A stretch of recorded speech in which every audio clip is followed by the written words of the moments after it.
A wife is supposed to be a supportive partner to her husband, but if she disobeys, it could lead to divorce.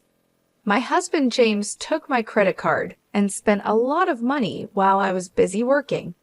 They were enjoying a vacation abroad, and I felt very disrespected. Angry and upset, I started thinking of a way to get back at him. My name is Karen Gillan, and I used to be a famous actress in the United States. I shone brightly in Hollywood, charming people all over the world and making news internationally. My fame was huge. I stopped being in the spotlight when I married James, who used to manage my career. He took great care of everything for me, from my health to my personal life. Now, we run several fashion stores together. I stepped away from fame when I was 23, even though I was very popular at the time. This decision caused a lot of media attention and disappointed my fans, who begged me not to leave. There were a lot of rumors and stories in the newspapers. Despite all this, James and I married happily, and everyone supported us. Just before I retired, I started my own fashion brand, and now James works for me in finance while I lead our business. Life seemed perfect, but recently James has been acting odd. He seems tired and down all the time. I asked him if something was wrong at work, knowing he tends to keep his problems to himself. I often checked on James because he's not the type to talk about his problems. He waits for me to help him out. Even though it was a bit hard for me, I didn't mind because he had dealt with my difficult situations in the past. I always appreciated his help more than I got annoyed. One day, James suddenly said, "I'm sick of just following your orders." His words surprised me. I had no idea he felt that way. James sometimes said harsh things when he was stressed from work. He tried to act strong there, so he probably felt he couldn't express his frustration anywhere else. I remembered how I used to snap at him when I was an actress, so I could understand his feelings. But still, his words shocked me, and I found myself shaking. I've been holding back. Karen is always busy, and I'm just there to support her, he continued. Even though James earns well, he's still an employee at our company, and I earn more than him. But I never thought that who earns more should matter in our marriage. His complaints really threw me off. Even when you come home, you're all about work. When we go shopping, you just buy whatever you want. How do you think that makes me feel? He said.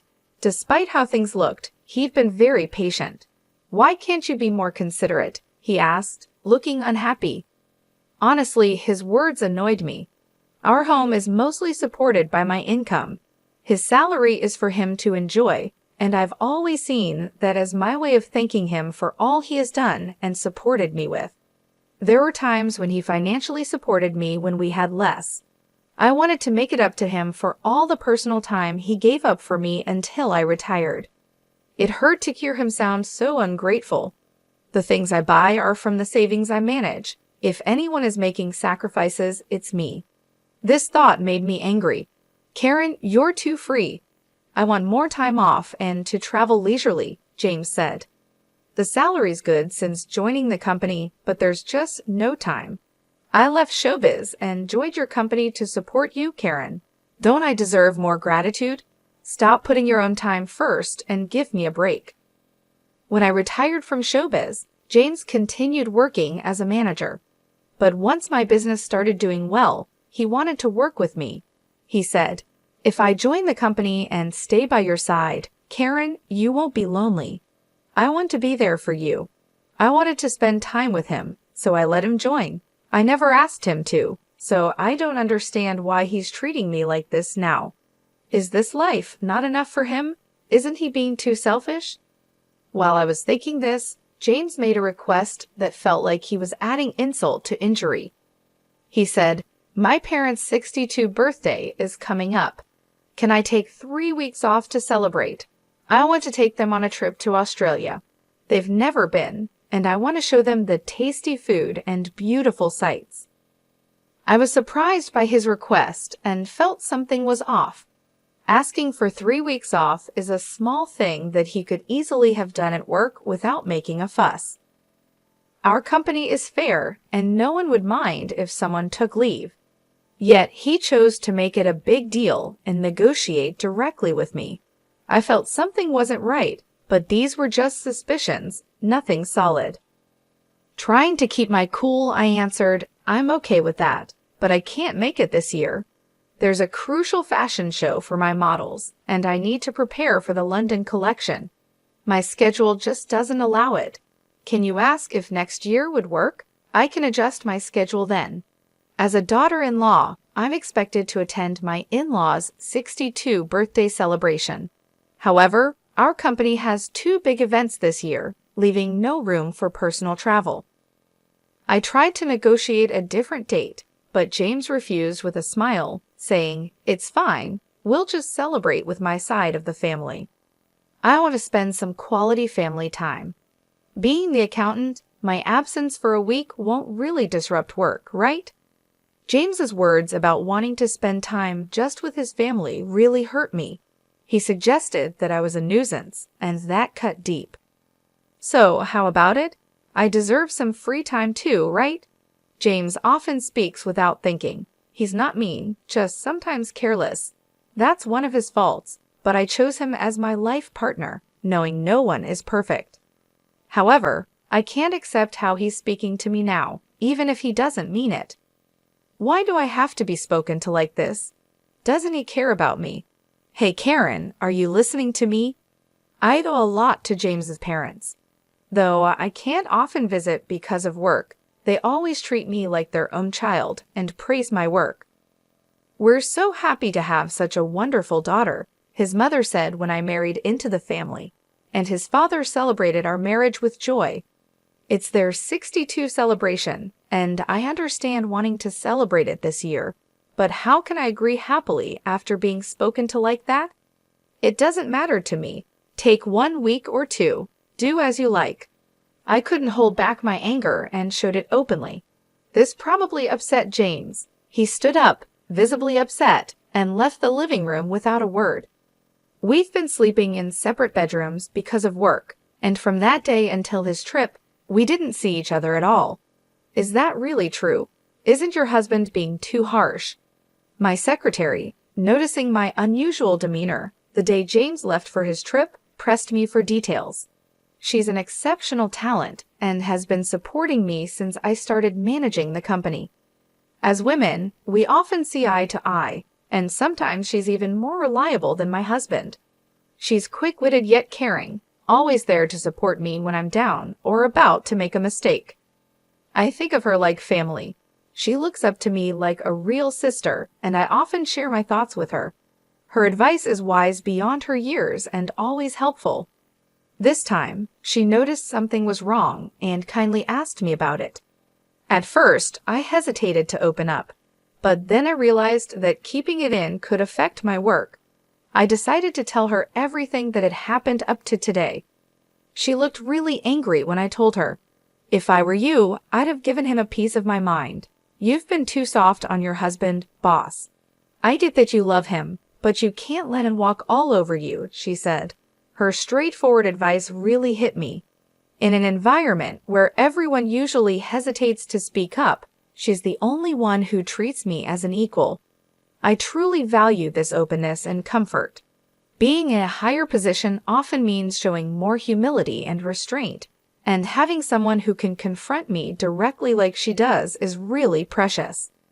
You're right. What should I do? I asked her. You can call him, right? Why not talk after work today? Don't worry about spoiling his trip. If things keep going like this, you might be headed for divorce, she continued, pressing the point like an older sister. I had no choice but to agree with her suggestion. I decided to call him right after work. He's in Australia, and there's about a 14-hour time difference from the US. For example, if it's 6:00 p.m. here, it's 8:00 a.m. there, about the time they would finish their breakfast. I had sent him an email in advance to let him know I needed to talk, so he should be expecting my call. I called thinking he'd surely answer, but he didn't pick up. Maybe he's still enjoying himself with everyone. I'll try calling again later. I tried calling every 50 minutes, but still no answer. Worried, I contacted my mother-in-law to check on him. "Hello, Karen. You must be tired. I'm sorry we went on this trip without you. We told James we'd prefer you'd be with us, but he insisted." I knew from James that his mother used to be a strict teacher, but now she's much gentler and always cares about how busy I am. "Never mind. We're so busy at the company this year I couldn't make time. I'll definitely make it up to you next year, okay?" "Oh, don't worry about it," she replied kindly. "Just having this wonderful trip as a gift from you is more than enough for us." Her words, warm like a smile, seemed strange to me. "Wait, a gift?" I asked, confused by the term. She seemed surprised by my question. "Oh, isn't it? James told us this trip was fully paid for by you since you couldn't join." I couldn't help but shout in surprise over the phone.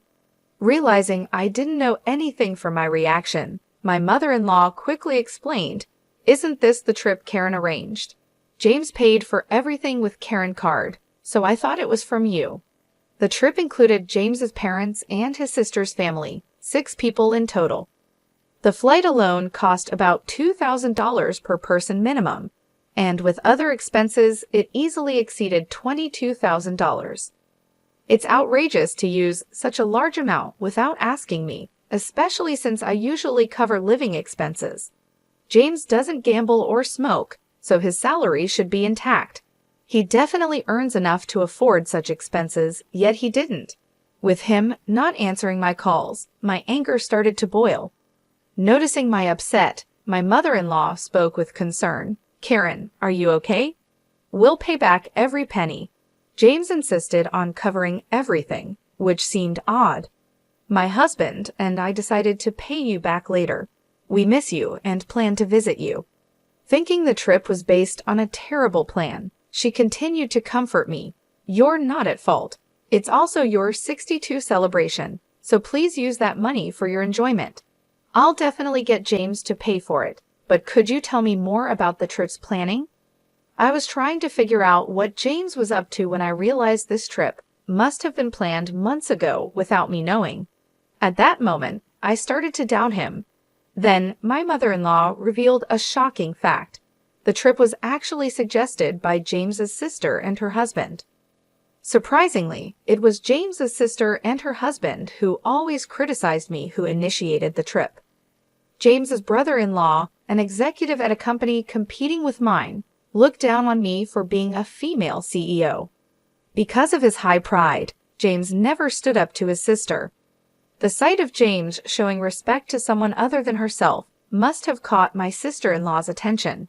Even though she has always controlled James, I couldn't stand the fact that she got offended by James just being slightly nice to someone else. With their strong sense of rivalry, my sister-in-law and her husband disliked me, and I always tried to avoid them as much as possible. This couple, always competitive and disliking me, possibly planned this trip to create a rift and exclude me, using James as their source of money. "I'm so sorry, I didn't know anything. James told me you were busy and asked us not to contact you directly," my mother-in-law said. If my in-laws and I were to communicate, it would have exposed the plan and potentially caused a rift in our marriage. To prevent this, James had already advised his parents not to reach out to me because of my busy schedule. His words were absolute to them. They decided to follow his advice and planned to express their gratitude when they returned. "Karen, did you give James a card or something?" "He was paying with a gold card I've never seen before," my father-in-law asked suddenly. He must have been listening in, given his urgent tone. His question confirmed my suspicions the moment he mentioned the gold card. I checked my safe and found that the gold card he mentioned was missing. This card is crucial for our company and only James, and I knew the safe's password. I never thought James would steal from the company, but it was clear he had taken the card. As the finance manager, he could easily change the records. Realizing he was misusing company funds, my anger grew, and I told my in-laws what had happened. They turned pale with shock. "What should we do? Are we part of this theft?" "We'll go back with James immediately."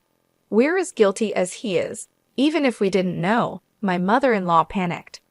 My father-in-law, who always takes his responsibilities seriously, agreed, we'll accept our punishment once we're back. I shook my head, disagreeing. No need for that. You were just tricked by James. You're not at fault, but I can't let James and his sister's family get away with this. We don't need punishment, but could you help me with something? I continued. I ignored James' actions until now, and that's my fault. He's taken me for granted, thinking he can just apologize and get away with it. This isn't just a personal problem. It's about the company. We need to teach him a lesson. All right, we'll do whatever we can to help, they responded. So we began planning how to get back at James. I was surprised by my own cleverness, but my love for James had turned into hatred and anger. Initially, my in-laws were hesitant about this harsh plan, but as parents, they finally decided to stand by me. Just as we were discussing this, James unexpectedly called. I ended the call with my in-laws and picked up James's call. What's up?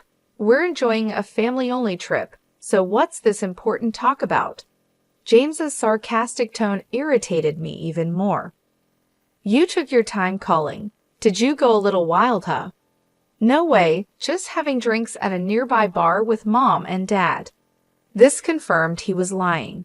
I had just spoken to his parents, and there was no noisy bar sound in the background. Besides, they had no reason to lie to me. He was probably out causing trouble with his sister's family. His words cooled my feelings for him completely. Oh, really? By the way, James, you haven't been messing with the company's expenses, have you? His attitude changed instantly at my unexpected question. What's that all about? His tone, usually lighthearted, turned dead serious. Was this his true nature? Seeing his attitude shift as if he now saw me as an enemy, I faced him with equal firmness. Just checking, since there will be an audit at the company soon. Are you suspecting me? His defensive reaction showed his guilt. I couldn't help but laugh at his poor response. What's wrong? I was just concerned, and you're talking about suspicion. Did you do something wrong? No, anyway, the house isn't in a mess when I get back, right? Realizing he was digging himself deeper, he suddenly changed the subject. His actions only made him look more suspicious. I was almost impressed by his foolishness. Who knows? I've been busy with work too. Give me a break. I hate coming back to a dirty house with bugs. A wife is her husband's maid. Disobey and it's divorce. Even our executive says that to his wife. Looks like I might have to do the same, right? You wouldn't want that, so keep the house clean. I had never seen him getting along with the executive. His current words were probably all his own thoughts. But aware of his weaker position, he used the third person to express them. His patheticness made me sigh. Sure, I'll keep that in mind. There was no need to talk to him any longer. James clearly looked down on me, even embezzling company funds. Embezzlement is a serious crime, and I could take him to the police. No mercy even for a spouse, but that alone wouldn't satisfy me after ending the call with James.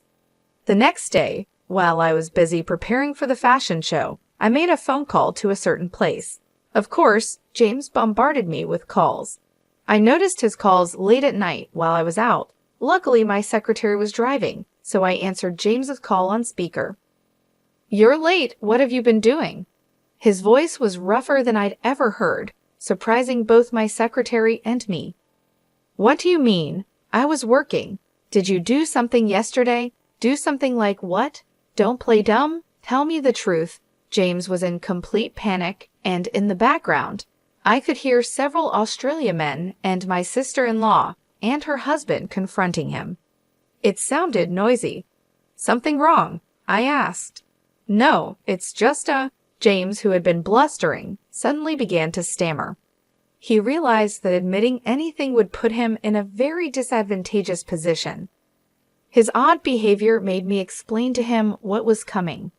Too bad, James. You were supposed to be having a blast in Australia, but it seems your dream turned into a nightmare overnight. Huh. But it's what you deserve for misusing someone else's money. You did something, didn't you? As he reacted weirdly, I revealed what I had done the day before. I had contacted the president of the credit card company I was contracted with. Despite it being after hours, he agreed to help me due to our long-standing relationship. He immediately suspended the company's credit card. If a credit card is misused, the company doesn't have to pay the store, leaving the store at a loss. However, James had arranged to pay the entire bill at checkout. So with the card blocked, he couldn't pay and was now being interrogated by the hotel receptionists. James, Mom, and Dad have already checked out.